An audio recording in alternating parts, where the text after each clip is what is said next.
Baik, Assalamualaikum warahmatullahi wabarakatuh. Saya Muhammad Alvito Rizky Sianani dengan MPM 2022-107-15150. Sebelumnya, saya ingin mengucapkan terima kasih terlebih dulu kepada dosen pengampu mata kuliah kecerdasan buatan ini, yaitu Bu Dr. Herawati SSI MM M.com.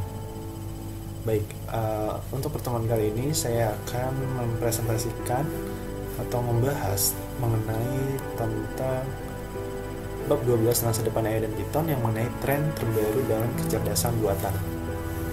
Baik, yang pertama itu ada AI generatif. Nah, ini teknologi yang seperti model-model yang dapat menghasilkan teks dan gambar dan bahkan musik. Contoh yang paling terkenal ini dapat menghasilkan teks yang sangat mirip dengan tulisan asli manusia. Selamat pagi. Kemudian yang kedua, pemrosesan data skala besar. Dengan semakin banyaknya data hari ke hari, kemampuan untuk memproses data dalam skala besar menjadi sangat penting. Nah, teknologi big data dan wawasan yang berharga dari data sebelumnya ini pun karena tidak terjangkau ya. Dengan Python seperti Pandas dan Dash, ini itu menjadi alat yang sangat penting untuk mengelola dan menganalisis data besar bagi perusahaan. Kemudian yang ketiga di sini ada inovasi teknologi, yaitu GAN, GPU, dan TPU. Nah, ini apa sih? Ini adalah inovasi dalam algoritma pembelajaran mesin, yang dimana pembelajaran dalam seperti deep learning dan model-model baru seperti transformer dan GAN generative adversarial network ini memberikan kemampuan yang lebih baik dalam memahami dan menghasilkan pengembangan perangkat. Selanjutnya ada perangkat keras juga ya. Perangkat keras ini seperti GPU, TPU, yang dimana ini sangat relevan dengan perkembangan karena dengan adanya perangkat keras yang maju yang sangat update itu akan membantu dalam memproses pengolahan model-model AI. Lalu selanjutnya platform pengembangan AI. Di sini ada 4 ya platform pengembangan AI. Yang pertama itu ada Google Cloud AI Platform. Nah, di sini kan ada AutoML dan analisis data ya. Nah, itu maksudnya apa sih? Oke, di sini kan saya jelaskan satu persatu. AutoML itu adalah fitur untuk analisis data dan kemudian platform ini menyediakan solusi pembelajaran yang dimana mempermudah pengguna dengan menggunakan mesin. Di sini karena itu mengapa termasuk AutoML ini membantu mengotomatisasi pelatihan model AI untuk data tertentu. Lalu di sini yang kedua ada Amazon SageMaker. Nah, ini pengembangan end-to-end dalam sistem rekomendasi ya. Jadi kalau kita tahu Amazon SageMaker ini fiturnya itu pengembangannya itu end-to-end dan sistemnya itu menggunakan sistem rekomendasi.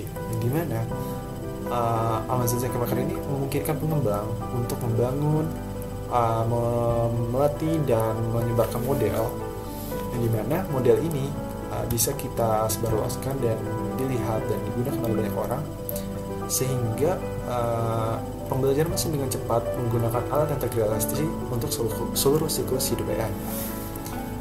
Kemudian yang ketiga ada Microsoft Azure ML. Nah, ini adalah platform pengembangan AI yang dimana dia pipeline drag and drop. Dia menggunakan sistem antarmuka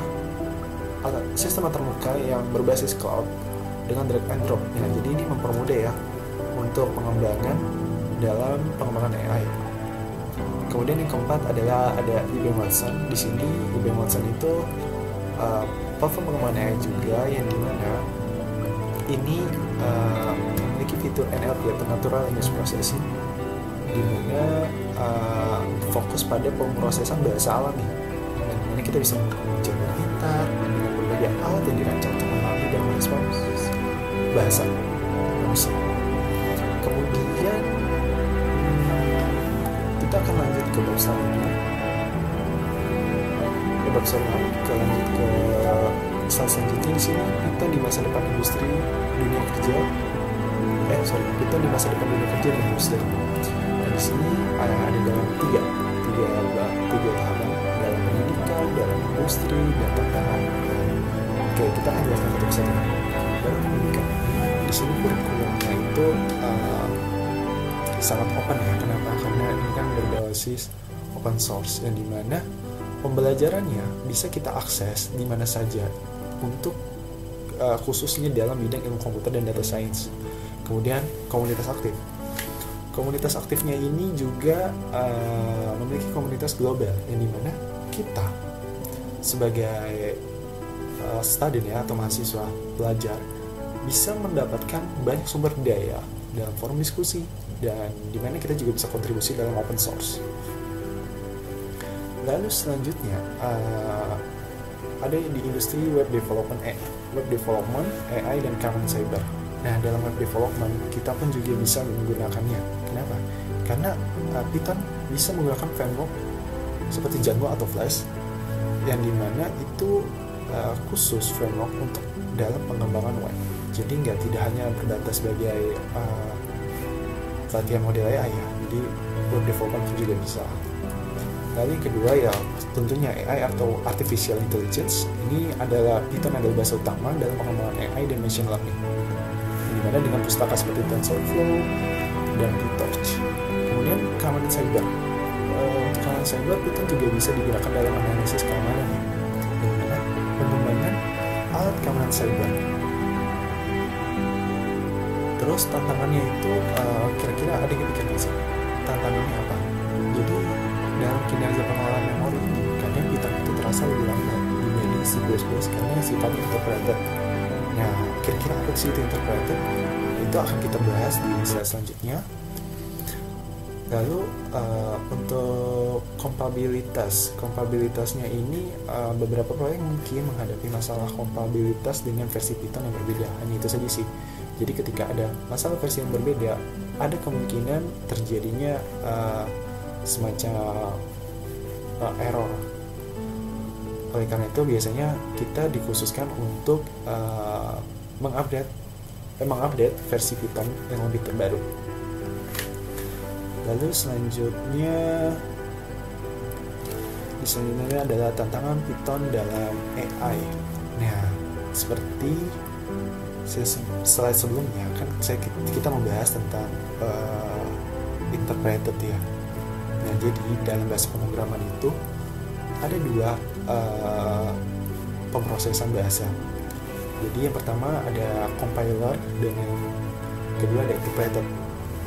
Nah, di sini kalau kita lihat dalam PPT-nya adalah salah satu tantangan utama adalah kinerja dan efisiensi. Di mana kita merupakan bahasa pemrograman tingkat tinggi yang menggunakan interpreter, sehingga kecepatan eksekusinya lebih lambat dibandingkan bahasa lain seperti C++ atau Java. Jadi interpreter itu kenapa lebih lambat? Karena dia memproses bahasanya satu baris per baris. Beda dengan compiler. Compiler itu lebih cepat. Kenapa? Karena dia akan memproses semua kode atau codingnya secara menyeluruh, walaupun kode yang kita buat itu belum kelar atau belum selesai. Jadi dia akan memproses semua, namun tidak dengan secara baris per baris. Berbeda dengan si interpreter ini atau bahasa Python ini ya. Oke, lalu selanjutnya untuk pendekatan praktis ya. Nah, dalam pelajaran bahasa Python itu masa depannya itu kan sangat menjanjikan ya. Dan Python ini akan terus menjadi bahasa utama dalam pengembangan teknologi. Nah, dengan pendekatan praktis ini seperti penting untuk memahami dasar-dasar Python, banyak sumber daya online seperti pusat tutorial, terus penyebaran ideologi yaitu menjelajahi pustaka-pustaka atau library yang bisa digunakan untuk pengembangan model AI, kemudian proyek praktis pelatihan model-model dalam berbasis project. Kemudian yang keempat adalah kolaborasi, yang dimana itu akan melatih dalam kemampuan kita secara sosial, yang dimana keempat tahap ini akan membantu kita dalam mempelajari bahasa Python, tentunya khususnya untuk dalam bidang pembelajaran mesin. Baik, cukup sampai di situ saja. Sekian, terima kasih dari saya. Kurang lebihnya mohon maaf. Wassalamualaikum warahmatullahi wabarakatuh.